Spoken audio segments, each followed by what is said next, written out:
நம்ம ப்ரொடியூசர் எவ்வளோ இன்வால்வ் ஆகிட்டாருன்னு அந்த படத்தில் இந்த படத்தை எடுக்க ட்ரை பண்ணங்கிறப்ப திருப்படம்ட்டார், படத்துக்கே திரு போட்டார்.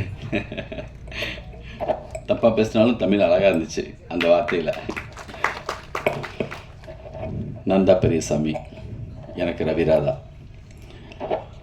சென்னைக்கு வந்த டயத்தில் 18 சாரதாம்பாள் தெருன்னு அந்த அங்கே தான் நாங்கள்லாம் குடியிருந்தோம். நானும் வசந்தபாலன், பிருந்தா சாரதி, மணி பாரதி, மேக்ஸிமம் எல்லாமே டைரக்டர்ஸு, பாலசக்திவேல். அந்த ரூமுக்கு வந்துட்டு போனவங்க கூட டைரக்டர் தான். அது மிக முக்கியமான ஒரு அறை எங்கள் லைஃப்பில். அந்த நான் பிருந்தா சாரதி வந்து அசிஸ்டன்டாக சான்ஸ் கேட்டு வேலைக்கு போகிறதுக்கு முன்னாடி எதாவது பண்ணணுமே, எங்கள் பழக்கிறதுக்கு எதாவது பண்ணணும்னு சொன்னப்போ கவிதையெல்லாம் எழுதுவான், இவனை கொஞ்சம் பாருன்னு சொல்லி என்னை யார்கிட்ட அனுப்பி வச்சா அப்படின்னா நந்தா பெரியசாமிக்கிட்ட குங்குமம் பத்திரிகையில் வேலை பார்த்து முடிச்சுட்டு உஷா பத்திரிகையில் வேலை பார்த்துட்டு இருந்தான். அப்போ போய் பார்க்குறதுக்காக போனேன். பரபரப்புன்னு அப்படி ஒரு ஆள் நான் பார்த்துட்ருக்கேன். ஃபுல்லாக எல்லாரோடையும் அப்படி ஒரு பேச்சு, அப்படி ஒரு துருன்னு இருக்கான். நான் தள்ளி இருந்து பார்த்துட்டே இருந்தேன். நான் வந்திருக்கேன்னு தெரிஞ்சதுக்கு பிறகு ஒரு மதிய நேரத்தில் வெளியில் வந்தார். வந்துட்டு நான் போன அன்றைக்கி இன்னொரு நண்பர் வேலை கேட்டு வந்திருந்தார். இருந்தாலும் என்னை என்ன பண்ணிட்டாருன்னா, வேலை கொடுக்கல, எனக்கு அன்றைக்கி கொடுக்க முடியலை.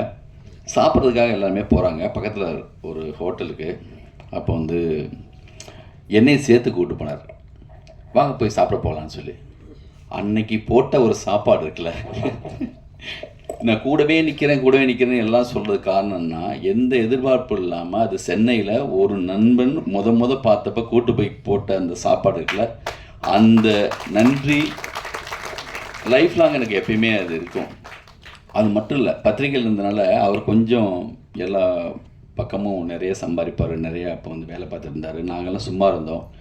அப்போ எங்களெல்லாம் கூப்பிட்டு போயிட்டு நான் ஆனந்தம் கதை பண்ணும்போது என் கூட டிஸ்கஷனுக்காக அவங்க அக்கா வீட்டில் மதுரையில் 48 நாள் ஒரு விரதம் மாதிரி அந்த ஒரு அறையில் உட்காந்து அந்த கதை பண்ணி அதை புக்காக பைண்ட் பண்ணி எனக்கு கூடவே இருந்து எழுதி கொடுத்து என் கூடவே இருந்தவர். அப்போ ஒரு சிலருக்கு பருத்தி வீரன் மாதிரி முதல் படத்துலேயே அமீர் சார் மாதிரி அப்படி பெருசாடி வந்துடுவாங்க. விக்ரமன் சார் மாதிரி புது வசந்தம், எனக்கு ஆனந்தம் மாதிரி. இப்போ மைனா பட டைரக்டருக்கு பார்த்தா ஒரு 5-6 படம் தேவைப்படுது. சமுத்திரகனி சாருக்கு 2-3 படம் தேவைப்படுது நாடோடிகள் எடுக்கிறதுக்கு. ஆனால் அந்த முயற்சி விடாமல் தொடர்ந்து ஓடிக்கிட்டே இருக்கிறது இல்லை. இது அப்படி இப்படின்னு சொல்லிட்டு நல்லா சொல்லுவான். எனக்கு என்னென்னா, முதல்ல அசிஸ்டன்ட் இருந்தப்பெல்லாம் நான் நல்ல கதை சொல்லும்போது என்ன பயமுறுத்துவான். நல்ல கதை சொல்கிறவங்களாம் எடுக்க மாட்டாங்க அப்படிமா, எனக்கு பதட்டமாக இருக்கும். அதே மாதிரி ஒரு நல்ல இடத்துல போய் அசிஸ்டண்ட்டாக சேர்ந்ததுக்கு பிறகு ஒரு பெரிய கம்பெனியில் சேர்ந்தான். அப்போ ரூமுக்கு வருவான், வந்துட்டு சொல்லுவான், நீங்களும் ரூமுக்கு பேசுவீங்க, நாங்கள் ரூம் போட்டு பேசுவோம் அப்படின்பா. நீங்களாம் பார்க்கில் தான் உட்காந்து பேசுவீங்க, அந்த தீப் பார்க்லேயே ரூம் போட்டிருக்கேன்னு சொல்லுவான். பயங்கர கமெண்ட் அடிச்சுட்டு நட்புல அன்பா.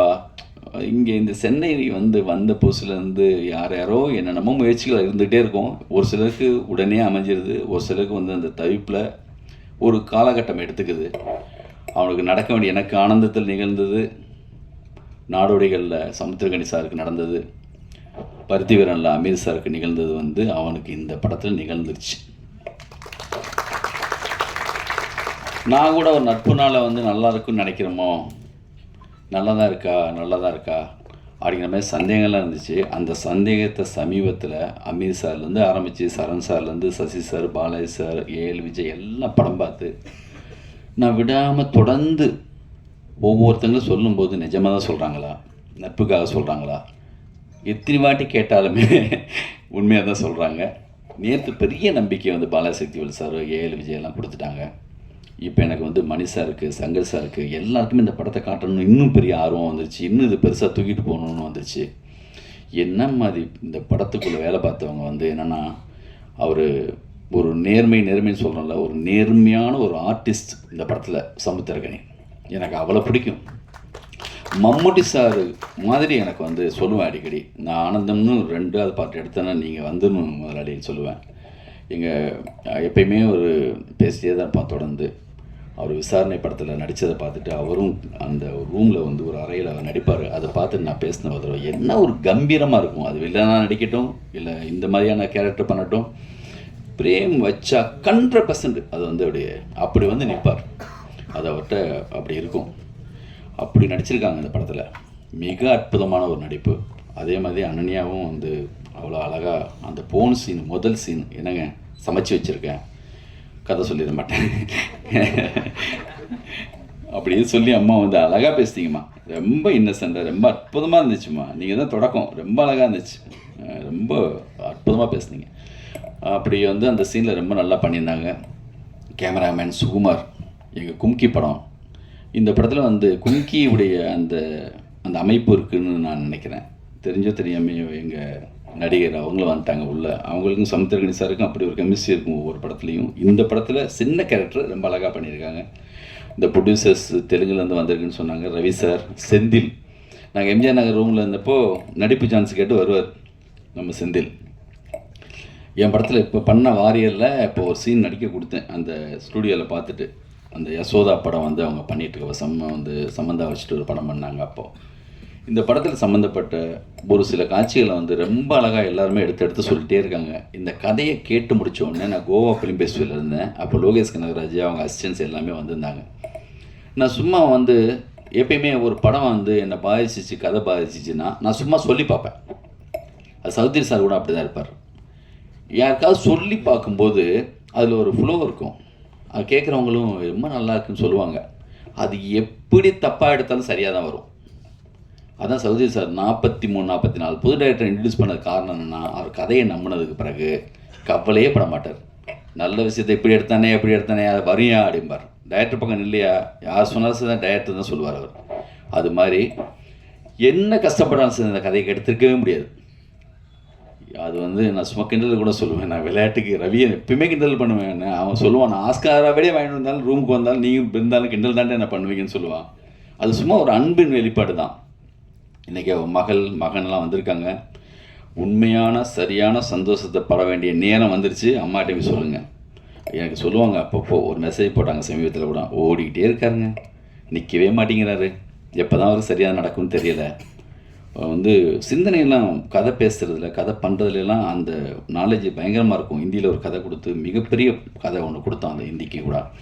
அதனால் வந்து மிக சரியான நேரத்தில் வந்து சேர்ந்துருவாங்க மட்டும் தெரியும். இந்த படத்தில் நம்மளால் என்ன பண்ண முடியும் அப்படிங்கிறப்போ, எத்தனையோ படம் ரிலீஸ் பண்ணோம், நம்மளுக்கு இடையில எவ்வளவோ ஏற்ற இறக்கங்கள் பிரச்சனைகள் இருந்தாலும் இந்த படத்துக்குள்ளே இருக்கணும் அப்படின்ட்டு மாஸ்டர் பீஸ் இந்த படத்தை ரிலீஸ் பண்ணுது வெங்கடேஷ் சார். அவர் தான் கூட இருக்கார். சமீபத்தில் அது வந்து முக்கியமான 2-3 படங்கள் ரிலீஸ் பண்ணாங்க. இந்த படம் மிக முக்கியமான படமாக இருக்கும். எனக்கு ஆனந்தம் மாதிரி மிக அற்புதமான ஒரு விஷால் சந்திரசேகர் அவ்வளோ அற்புதமாக மியூசிக் பண்ணியிருக்காங்க. இந்த படத்தை பார்த்துட்டு பாராட்டின என்னுடைய எல்லா சக இயக்குநர்களுக்கும் நன்றி. இன்னும் இந்த படத்தை எவ்வளோ தூரத்துக்கு அழகாக கொண்டு சேர்க்க முடியுமோ அப்படி கொண்டு சேர்ப்போம். நீங்கள்லாம் இருக்கீங்க, உங்களிலேருந்து வந்த ஒரு ஆள் அவன். நீங்கள் கண்டிப்பாக இங்கே இருக்கிற ஒவ்வொருத்தங்களும் வந்து உங்களோட தான் அவன் சுற்றிட்டு இருந்தான், அவங்களுக்கு எல்லாருக்குமே தெரியும்.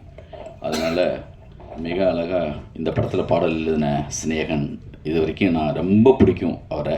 அவருடைய ஒவ்வொரு வரையும் ஒவ்வொருத்தனையும் சொல்லிகிட்டே இருப்பேன். இது வரைக்கும் என் படத்தில் அமையலை, கண்டிப்பாக கூப்பிடுவேன். கண்டிப்பாக என் படத்தில் அடுத்த படத்தில் கண்டிப்பாக எழுதிடலாம். அதே மாதிரி இளங்கோ சமீபத்தில் மிக மிக முக்கியமான படம் பொன்னியின் செல்வன். அந்த படத்தில் எழுதுறதுக்கு ஒரு பெரிய நான் எவ்வளோ பெரிய டீம் அதில் உட்காந்து ஒரு படத்தில் ஒர்க் பண்ணுறதுங்கிறது பெரிய விஷயம். அவரும் மிக அற்புதமான ஒரு பாட்டு எழுதியிருக்காரு. ரிவான் சார், சுசில் சார் பெரிய சப்போர்ட் இப்போது எங்களுக்கு இந்த படத்தில் அடுத்தடுத்த படங்கள் பண்ணுறதுக்கு மிகப்பெரிய சப்போர்ட்டு. எங்கள் பிரதர் மாதிரி அவரும் எங்களோட இருக்காங்க. இந்த படத்தில் ஒரு குட்டி குழந்தைங்க, 2 பசங்க, ஷாம், எல்லாமே எல்லாருக்கும் யார் பேராவது விட்டுருந்தால் மன்னிச்சுக்கோங்க. எல்லாருக்கும் வாழ்த்துக்கள். மிக பெருசாக வரும். இந்த அமீர் சாருக்கு, நம்ம சமுத்திரகாந்த் சாருக்கெல்லாம் டைரக்டராக என்னெல்லாம் பேர் கிடைச்சதோ அந்த மாதிரியான பேர் உனக்கும் இந்த படத்து மூலமாக கிடைக்கணும். எனக்கு ஆனந்தம் மூலமாக கிடைச்ச அந்த பேரெல்லாம் உனக்கு கிடைக்கணும். அதுக்காக முழுக்க உங்க கூடவே இருப்போம், லைஃப் லாங் இருப்போம்னு சொல்லிட்டு நன்றி, வணக்கம்.